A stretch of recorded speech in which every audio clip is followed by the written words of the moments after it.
Hello friends, आप लोग कैसे हैं? उम्मीद करते हैं आप ठीक होंगे, आप हेल्दी होंगे। आज का जो हमारा टॉपिक है वो है डॉर्मेंसी ऑफ सीड्स की डॉर्मेंसी। तो आज हम डॉर्मेंसी डिस्कस करेंगे।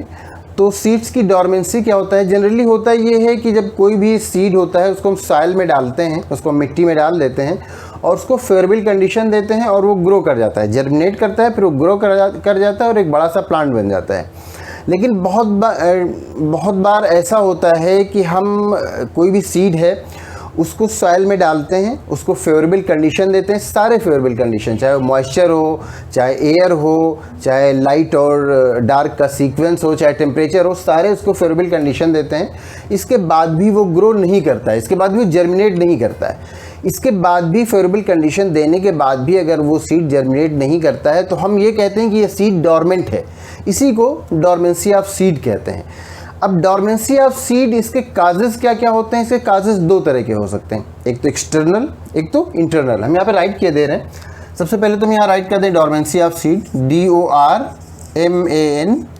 DORMANCY, dormancy of seeds, dormancy of seed. चलिए, डॉर्मेंसी ऑफ सीड। अब इसके काजेस क्या क्या हो सकते हैं? काजेस इसको दो पार्ट्स में हमने डिवाइड किया। एक तो एक्सटर्नल हो गया, एक एक्सटर्नल हो गया, एक इंटरनल हो गया।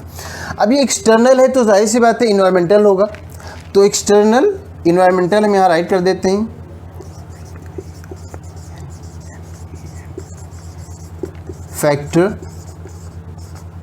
फैक्टर्स, एक तो एक्सटर्नल इन्वायरमेंटल फैक्टर्स होते हैं कि इंटरनल फैक्टर्स होते हैं। जो फैक्टर्स काज करते हैं डॉर्मेंसी को, उनको हम टू पार्ट्स में डिवाइड कर सकते हैं, टू कैटेगरीज में डिवाइड कर सकते हैं। एक तो एक्सटर्नल, एक इंटरनल। तो एक्सटर्नल है तो वो इन्वायरमेंटल फैक्टर होगा, और इंटरनल फैक्टर जो प्लांट के या सीड के अंदर का फैक्टर है वो फैक्टर इंटरनल फैक्टर कहलाता है। अब ये जो एक्सटर्नल फैक्टर है इसको हम इम्पोज्ड डॉर्मेंसी भी कहते हैं। इम्पोज्ड डॉर्मेंसी, इसको हम इम्पोज्ड डॉर्मेंसी भी कहते हैं।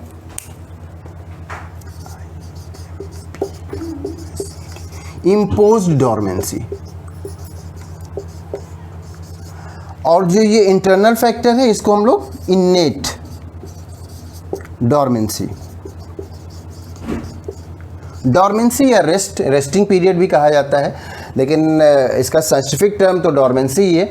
तो ये जो एक्सटर्नल फैक्टर्स हैं वो इम्पोज्ड डॉर्मेंसी, जो इंटरनल फैक्टर हैं वो इनेट डॉर्मेंसी। अब ये जो ये जो एक्सटर्नल फैक्टर्स हैं, तो ये एक्सटर्नल फैक्टर्स में तो बस यही आएगा कि जो फेवरेबल कंडीशन, जैसे कि आप एयर और मॉइस्चर, एयर हो गया, मॉइस्चर हो गया, और लाइट और डार्क का सीक्वेंस,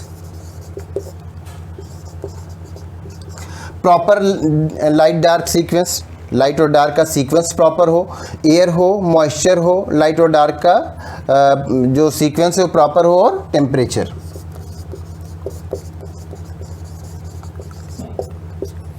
तो एक्सटर्नल डॉर्मेंसी इन्हीं में से किसी चीज़ के लिए होगी। किसी चीज़ की कमी हो रही होगी तो इसीलिए एक्सटर्नल डॉर्मेंसी होगी। तो रियल जो ट्रू डॉर्मेंसी है वो तो खैर इनेट डॉर्मेंसी ही है। ये तो आप इसमें से कोई भी जो फैक्टर, जो कुछ भी नहीं मिल रहा है उसको आप प्रोवाइड कर देंगे, उसको आप अवेलेबल करा देंगे उस सीड को, और वो सीड जर्मिनेट कर जाएगा। मतलब ये कि उसकी वो डॉर्मेंसी जो एक्सटर्नल फैक्टर्स की वजह से थी वो ख़त्म हो जाएगी। अगर एयर नहीं मिल रहा है आप प्रोवाइड कर देंगे, वो जर्मिनेट कर जाएगा सीड। मॉइस्चर नहीं मिल रहा है, आप लाइट या डार्क का सीक्वेंस सही नहीं है, टेम्परेचर नहीं सही है, तो इसको आप ठीक से प्रोवाइड कर देंगे, इसको आप फेवरेबल बना देंगे उस सीड के लिए, और ये सीड जर्मिनेट कर जाएगा। तो ये एक्सटर्नल था। ये जो इंटरनल फैक्टर्स हैं, जो ये इनेट डॉर्मेंसी है, यही ट्रू डॉर्मेंसी है। तो ये जो इनेट डॉर्मेंसी है, जो ट्रू डॉर्मेंसी है, इसके भी दो फैक्टर्स होते हैं जो काम करते हैं इसके पीछे। तो एक तो ये है कि सीड कोट इंड्यूस्ड डॉर्मेंसी, एक तो सीड कोट इंड्यूस्ड डॉर्मेंसी, और दूसरा एम्ब्रियो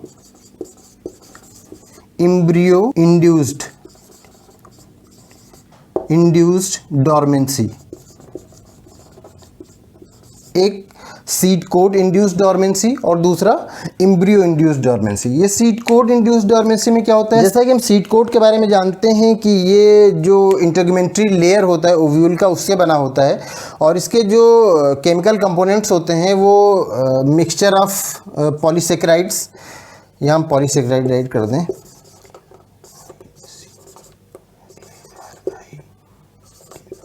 पॉलीसेकेराइड्स और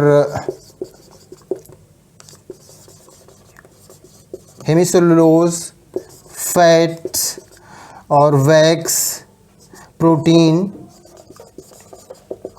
ये सारे केमिकल कंपोनेंट्स होते हैं जिनसे ये सीड कोट बनता है। सीड कोट इंटेगुमेंट्री लेयर जो होता है ओव्यूल का उससे बनता है और केमिकल कंपोनेंट्स ये सारे होते हैं। तो जब ये सीड जो होता है वो राइपनिंग की कंडीशन में होता है, सीड राइप होता है, पकने लगता है, तो जो डिहाइड्रेशन हो जाता है, मतलब है कि ये कि उसका वाटर निकल जाता है और जब वाटर निकल जाता है तो ये रिजिड हो जाता है, टफ हो जाता है, हार्ड हो जाता है, और जिससे इसका फ़ायदा ये भी होता है कि एम्ब्रियो सेफ़ रहता है। जब वो हार्ड हो जाएगा तो एम्ब्रियो सेफ़ रहेगा। तो ये इसमें टफनेस आ जाती है, इसमें हार्डनेस आ जाती है सीड कोट में। तो जब ये सीड कोट हार्ड हो जाता है तो कई बार जब ये सीड कोट हार्ड हो जाता है तो इसमें वाटर इम्परमेबिलिटी आ जाती है, इसके अंदर वाटर नहीं जा सकता या इसके अंदर एयर नहीं जा सकता। तो ये वाटर इम्परमेबिलिटी या गैस इम्परमेबिलिटी की वजह से भी इसमें यही दो फैक्टर्स इसमें भी काम करते हैं। जैसे कि हमने ये इनेट डॉर्मेंसी, इसके हमने कहा कि दो फैक्टर्स हैं जो काम करते हैं। एक फैक्टर तो रिलेटेड है सीड कोट से, दूसरा फैक्टर रिलेटेड है एम्ब्रियो से। हम यहाँ सीड कोट की बात कर रहे हैं तो हमने सीड कोट बताया कि ये इंटेगुमेंट्री लेयर होता है ओव्यूल का, उससे बना होता है और केमिकल कंपोजिशन ये सारे होते हैं polysaccharide, hemicellulose, fat, wax, protein, ये सारे उसके केमिकल कंपोजिशन होते हैं। राइपनिंग के टाइम में जबकि सीड राइपनिंग का टाइम होता है तो ये डिहाइड्रेशन होता है और ये इसमें डिहाइड्रेशन होता है और डिहाइड्रेशन का रिजल्ट ये होता है कि सीड कोट हार्ड हो जाता है, टफ हो जाता है। डिहाइड्रेशन मतलब इसका वाटर निकल जाता है और वाटर निकलता है तो सीड कोट टफ हो जाता है, हार्ड हो जाता है और ये हार्ड हो जाता है, टफ हो जाता है तो इसमें फिर ये इंड्यूस करता है डॉर्मेंसी को, मतलब इसी से डॉर्मेंसी एक तरह से एक्सिलरेट होती है, गियर अप होता है। तो इसके दो फैक्टर्स होते हैं इसमें भी, सीड कोट दो फैक्टर्स काम करेंगे इसमें। एक तो वाटर इम्परमेबिलिटी,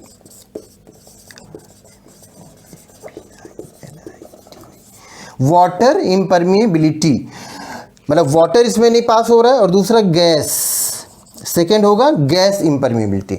तो या तो वाटर नहीं जा रहा है या तो गैस नहीं जा रहा है वहाँ तक पहुँच रही है, मतलब एयर नहीं पहुँच रहा है, जिस वजह से सीड डॉर्मेंट हो गया है और वो सीड जर्मिनेट नहीं कर पा रहा है। तो ये जो इनेट डॉर्मेंसी मतलब जिस डॉर्मेंसी के लिए इनर फैक्टर्स जिम्मेदार होते हैं, इंटरनल फैक्टर्स जिम्मेदार होते हैं, वो दो तरह से, एक तो सीड कोट इंड्यूस करता है उसको और दूसरा एम्ब्रियो इंड्यूस करता है। अगर हम सीड कोट की बात करें तो सीड कोट इसके फिर टू रीजंस मेनली हो जाएंगे। एक तो ये है कि या तो ये सीड कोट वाटर के लिए इम्परमेबल हो गया है या तो ये सीड कोट गैस के लिए इम्परमेबल हो गया है। तो इस तरह से ये सीड कोट डॉर्मेंसी भी। अब अगर हम एम्ब्रियो इंड्यूस डॉर्मेंसी की बात करें तो एम्ब्रियो इंड्यूस डॉर्मेंसी में ये होता है कि या तो एम्ब्रियो का पुअर डेवलपमेंट होता है, हम यहां पर राइट करें rudimentary and poor developed embryo, poor developed embryo. तो इस केस में होता है कि एम्ब्रियो ठीक से डेवलप ही नहीं होता है, एम्ब्रियो ठीक से डेवलप ही नहीं होता है, इसलिए ये सीड डॉर्मेंट हो जाता है। तो जब एम्ब्रियो ठीक से डेवलप ही नहीं होगा तो फिर वो जर्मिनेट भी नहीं कर पाएगा। तो एक तो रीज़न ये हो गया एम्ब्रियो इंड्यूस डॉर्मेंसी में। दूसरा रीज़न ये होता है कि वहाँ पर डेवलप तो फुली होता है, ये फुली डेवलप्ड होता है, लेकिन वो ग्रो करने के लिए रिज्यूम नहीं कर पाता। तो ग्रो करने के लिए रिज्यूम नहीं कर पाता। तो इसमें सेकंड वाले केस में ये फर्स्ट केस जैसे था, और सेकंड केस में ये होता है कि हम यहाँ पर अगर ये कर दें कि unable to resume growth. Unable to resume growth. इस केस में ये होता है कि जो एम्ब्रियो होता है उसके अलावा जो दूसरे सेल्स होते हैं सीड में वो तो ग्रो कर जाते हैं, लेकिन एम्ब्रियो में ग्रोथ नहीं हो पाता। तो जब एम्ब्रियो में ग्रोथ नहीं हो पाता, एम्ब्रियो पूरी तरह डेवलप होता है लेकिन एम्ब्रियो में ग्रोथ नहीं हो पाता, हम इसको अगर लो टेम्परेचर दें तो ये फिर ग्रो कर जाता है। मतलब लो टेम्परेचर देने से फिर इसकी डॉर्मेंसी खत्म हो जाती है। तो इननेट डॉर्मेंसी या वो डॉर्मेंसी जिसके लिए इंटरनल फैक्टर रिस्पॉन्सिबल होते हैं, उसके एक बार हम फिर से देख लेते हैं। ये इसके टू रीजंस हो सकते हैं। एक तो ये होता है कि सीड कोट ने इंड्यूस किया उसको, और एक ये होता है कि एम्ब्रियो ने इंड्यूस किया हो उस डॉर्मेंसी को। तो अगर सीड कोट ने इंड्यूस किया है तो फिर उसके भी टू रीजंस होंगे, या तो वाटर इम्परमिएबिलिटी की वजह से, मतलब सीड कोट उस वाटर को क्रॉस नहीं करने दे रहा है, मॉइस्चर को अंदर नहीं जाने दे रहा है, और या फिर गैस इम्परमिएबिलिटी, मतलब एयर अंदर नहीं जा पा रही है, उस सीड कोट को नहीं क्रॉस कर पा रही, जिस वजह से जर्मिनेशन नहीं हो पा रहा है। अब अगर एम्ब्रियो इंड्यूस्ड डॉर्मेंसी है तो एम्ब्रियो इंड्यूस्ड डॉर्मेंसी में एक तो ये होता है कि एम्ब्रियो डेवलप ही ना हुआ हो तो डॉर्मेंट रहेगा वो सीड, और दूसरा केस ये है कि एम्ब्रियो तो डेवलप हुआ लेकिन बाद में वो जर्मिनेशन के टाइम में ग्रो नहीं कर पा रहा है, ग्रोथ के लिए रिज्यूम नहीं कर पा रहा है। तो ये दूसरा केस है। दूसरे केस में, इसमें तो खैर डेवलप ही नहीं हुआ एम्ब्रियो। दूसरे केस में ये होता है कि हम इसको अगर लो टेम्परेचर पे रखें सीड को तो फिर ये डॉर्मेंसी हमारी ख़त्म हो जाती है और ये सीड जो है ये फिर जर्मिनेट कर पाता है। तो उम्मीद करते हैं ये आपको समझ में आ गया होगा। अगर इसमें कोई प्रॉब्लम है या आप इसमें से कुछ भी डिटेल में जानना चाहते हैं तो आप उससे पूछ सकते हैं, हम फिर उसको डिटेल में डिस्कस करेंगे। उम्मीद करते हैं आपकी समझ में आ गया होगा। Thank you.